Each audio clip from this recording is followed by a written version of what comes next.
Querida audiencia de Historia Viva TV, bienvenidos a su programa Colombia, Hechos y Procesos. En el capítulo 2 que desarrollaremos hoy, hablaremos de los muiscas y su conquista. Bueno, transcurría el año de 1532, un año decisivo en la historia del subcontinente americano.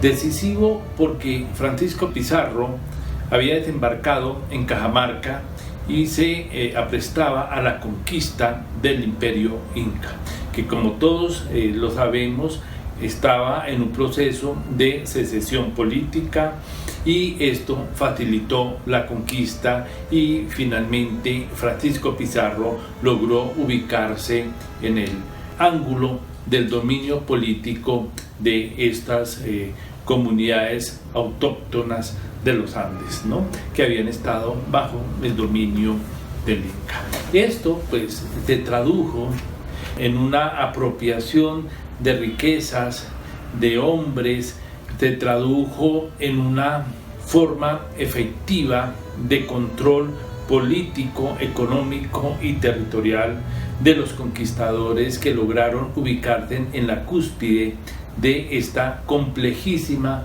sociedad andina. De manera que la conquista del Imperio Inca alimentó las expectativas de diversos grupos de españoles que estaban ubicados muy tempranamente, como lo vimos en el capítulo anterior, en el Caribe, en las ciudades de Cartagena y de Santa Marta. A esta última ciudad había llegado hacia el año de 1536 Pedro Fernández de Lugo como gobernador. Pedro Fernández de Lugo pues llega a la ciudad de Santa Marta y por supuesto que se traza el objetivo de llegar al Perú explorar ese densísimo universo andino con el fin de hallar una sociedad indígena políticamente compleja, demográficamente importante, porque esos dos factores le habían demostrado a los españoles un camino efectivo para el éxito de la conquista.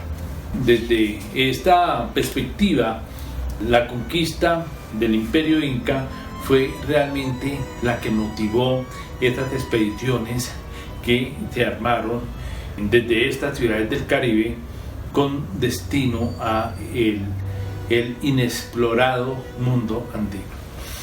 Gonzalo Jiménez de Quesada y su hueste, por supuesto que acoge y se alimenta de estos proyectos, de estas expectativas, y se traza el objetivo de llegar al mundo andino aprovechando el río Grande de la Magdalena, ¿no?, que a partir de este momento se convierte en la vía de comunicación más efectiva hacia el interior del norte del subcontinente americano. La historia se repite. Gonzalo Jiménez de Quesada, pues para esta empresa hoy tiene el aval de Pedro Fernández de Lugo, para entonces gobernador de la provincia de Santa Marta.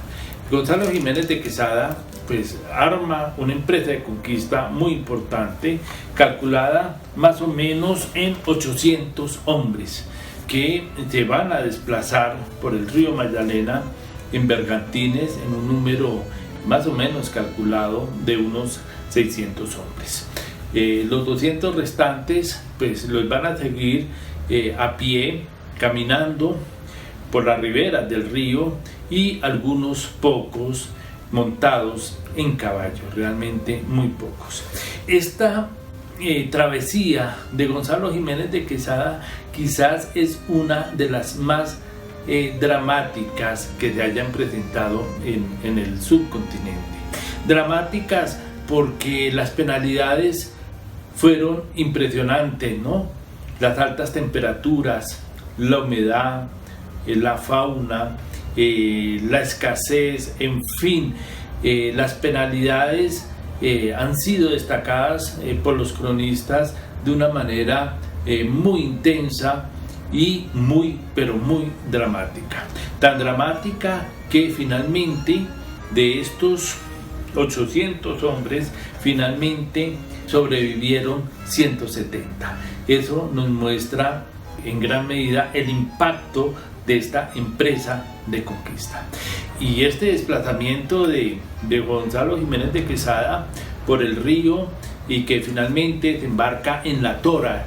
La Tora es un sitio en lo que geográficamente nosotros llamamos el Magdalena Medio, el curso medio del Magdalena, del río Magdalena. Y Gonzalo Jiménez de Quesada desembarca en la Tora para seguir su itinerario ya por tierra. Se interna en las selvas de Lopón, ¿sí? Y en esas selvas pierde un número muy apreciable de hombres. Las selvas de Lopón fueron durante todo el periodo colonial lo que podríamos llamar una verdadera frontera natural, es decir, una selva, como lo decían los españoles, tupida, inhóspita, una selva absolutamente peligrosa porque quienes penetraran a ella quedaban a merced de una comunidad indígena muy pero muy beligerante que fueron los yareguíes. Estos yareguíes supieron durante 3 siglos enfrentar a los europeos en el siglo XVI y luego a los hombres blancos mestizos que osaran penetrar en estas selvas, en el valle central del río Magdalena.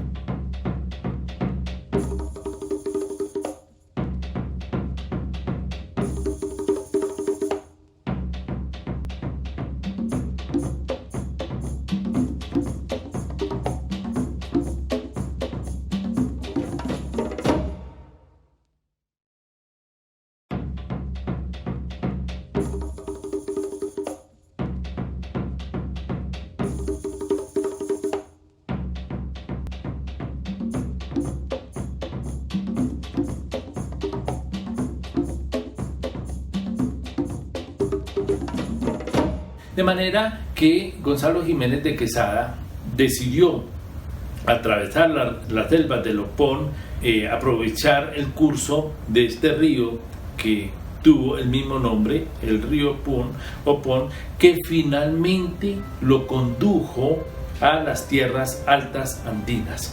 El trayecto entre La Tora y las tierras andinas es un trayecto que en nuestros días es realmente corto. Quizás no supera las 25 leguas, pero en el siglo XVI estas 25 leguas eran absolutamente dramáticas. Esas 25 leguas solo se podían recorrer en algo más de 12, 15, 20 días, es decir, era un trayecto muy, pero muy escabroso. Desde esta perspectiva podemos decir que la empresa de Gonzalo Jiménez de Quesada fue una de las empresas, como lo dije inicialmente, muy, pero muy dramática. Muy dramática por las penalidades que ellos sufrieron, ¿no? Muchos hombres murieron por el ataque de jaguares, de caimanes. Se relata también cómo algunos osos hormigueros atacaron también a los hombres que integraban esta hueste. Otros morían, por supuesto, de lo que luego se conocerían como las fiebres del Magdalena, ¿no? Es decir, morían en virtud de la malaria, del paludismo. Este dramatismo y la narrativa que de ella van a hacer los cronistas va a desembocar finalmente en una idea de compensación cuando esta hueste finalmente llega a las tierras andinas. Como sucedió en México, como sucedió también en el Perú, en este caso se fundaron las ciudades de Vélez, Tunja y Bogotá en el año de 1538. La fundación de estas ciudades, como sucedió también con Hernán Cortés y un poco menos con Pizarro, la fundación de las ciudades originaba un pleito jurisdiccional en el sentido de que las ciudades creaban una nueva jurisdicción y por supuesto que se genera esa tensión con la gobernación de Santa Marta, se crea esa tensión con Pedro Fernández de Lugo y se resuelve finalmente en favor de Gonzalo Jiménez de Quesada. Y fue tal la centralidad que alcanzaron estas fundaciones de Jiménez de Quesada que hacia el año de 1550 la ciudad de Santa Fe se convierte en la capital de una audiencia llamada el Nuevo Reino de Granada en honor a la tierra natal del conquistador. Y por supuesto que esa centralidad de Santa Fe se va a mantener durante los 3 siglos de dominio colonial. Bueno, veremos a continuación las características de la sociedad muisca y cómo finalmente esta sociedad se convirtió en la más importante sociedad indígena colonial. Bueno, la conquista del territorio muisca y aparte también del territorio guane fue el hecho histórico más decisivo en el norte del subcontinente hacia mediados del siglo XVI. ¿Y por qué fue tan importante? ¿Por qué fue tan significativo? Pues como lo dije hace unos minutos, la importancia del hecho de la conquista de Gonzalo Jiménez de Quesada fue haber entrado en contacto con la más extensa y políticamente importante sociedad indígena al norte del imperio inca. Es decir, después de los incas siguieron los muiscas en importancia en el subcontinente americano. Y claro, como sucedió también en Mesoamérica y en las tierras del antiguo imperio inca, estas sociedades se convirtieron en sociedades indígenas coloniales. Yo creo que este concepto es muy pero muy importante. Por sociedades indígenas coloniales estamos connotando muchas cosas. En primer lugar, de que estos indígenas van a ser transformados como efecto de la conquista.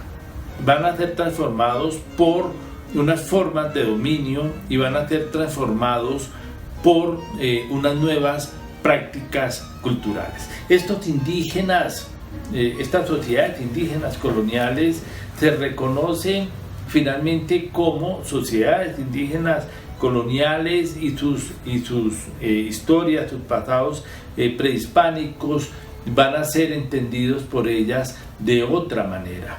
Y las sociedades indígenas coloniales pues van a coger y se van a transformar en el marco del contexto imperial. Bueno, y la pregunta que nos debemos formular en este momento es: ¿quiénes eran los muiscas? ¿Cómo estaban organizados? Después de una pausa veremos las principales características de este importante grupo humano de los Andes centrales neogranadinos.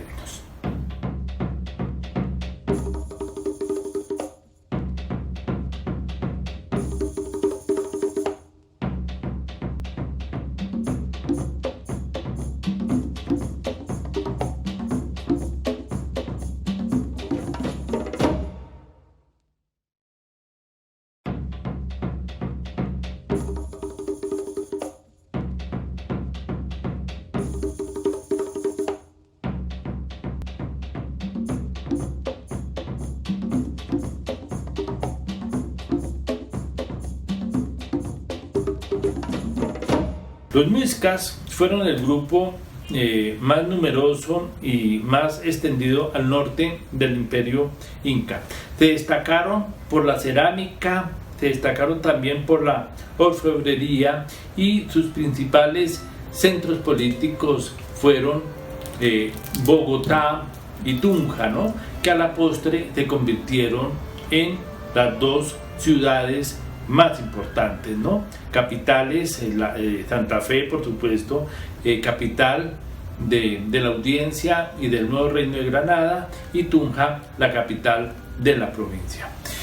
Ambas ciudades estuvieron situadas a gran altura, entre los 2.600 y los 2.800 metros de altitud.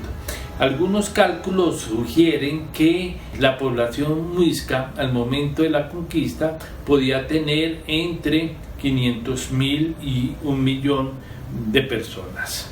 A diferencia de otras sociedades indígenas americanas, como por ejemplo las que encontró Hernán Cortés o las que encontró Francisco Pizarro, los muiscas no tenían una centralidad política. Estaban pues organizados básicamente en cacicazgos independientes, tan independientes que muchos de ellos estaban en tensión o experimentaban enfrentamientos continuos.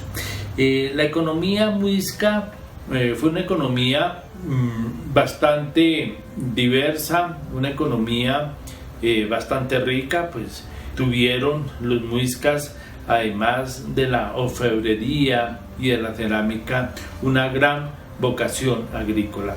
Si repasamos rápidamente sus productos, vemos una gran abundancia y una gran diversidad.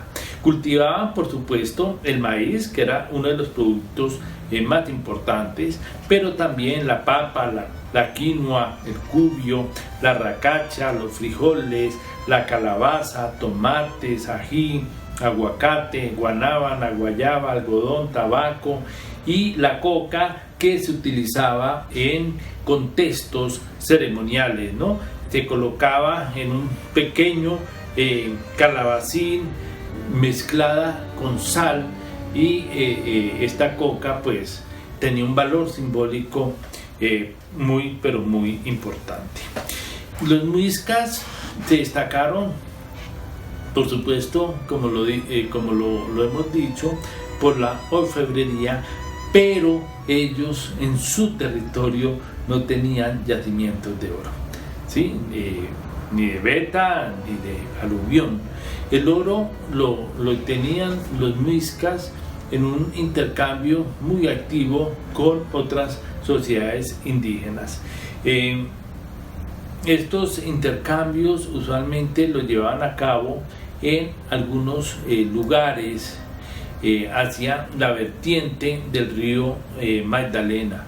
Intercambiaban los muiscas pues la sal, las esmeraldas, los tejidos por el oro. Los orfebres más notables fueron los de el pueblo de indios de Guatavita. Guatavita fue un centro ceremonial pues muy importante, ¿no? La laguna de Guatavita tuvo un gran valor simbólico, un gran valor ritual, y en este momento pues es uno de los sitios más interesantes, ¿no?, del patrimonio muisca. Entonces los muiscas tuvieron esa gran vocación agrícola, pero también orfebre y ceramista. Quizás lo más importante de los muiscas pues fue ese intercambio intensivo que practicaron con otras sociedades, y fue gracias precisamente a esos intercambios que los españoles empezaron a leer como anuncios de encontrarse con una sociedad en las montañas, ¿sí?, en la parte andina, una sociedad pues muy rica. Esas fueron como los anuncios y las señales que pudo leer Gonzalo Jiménez de Quesada, ¿no? Y que finalmente se trazó como objetivo llegar a la nación, ¿no?, a la nación de la sal. Políticamente los muiscas estaban organizados en lo que se conoce como una UTA. La UTA fue la célula territorial más importante de los muiscas. Una UTA pues se tradujo finalmente ya en el ordenamiento colonial como la célula de un capital menor. Varias UTAs conformaron una parcialidad o una capitanía, y varias parcialidades conformaron un pueblo. Esto es interesante en el sentido de que la misma organización muisca, yo creo que en gran medida facilitó el proceso de ordenamiento territorial que promovió Felipe II en sus ordenanzas y que lo llevó a cabo en el nuevo Reino de Granada el presidente Antonio González. Este ordenamiento pues también podía llegar a unos niveles mayores conocidos como cacicazgos mayores, en el sentido de que los zipas usualmente extendían campañas de dominio hacia otros lugares, y tenemos el caso particular del Zipa de Bogotá, que adelantó campañas sojuzgando a las comunidades de Fusagasugá, de Ubaque, Guatavita, de Ubaté, y el saque de Tunja hizo también otro tanto con algunas comunidades locales. De manera que estos muiscas tuvieron esta organización de cacicazgos, y al momento ya de la conquista se encontraban algunos cacicazgos mayores en cabeza del saque de Tunja o el Zipa o el soberano de Bogotá. Bueno, esta organización muisca matrilineal, compleja, fue leída por los conquistadores pues desde sus propios códigos, desde sus propias experiencias políticas, desde sus propias experiencias históricas. Me ha llamado muchísimo la atención esta expresión del Valle de los Alcázares.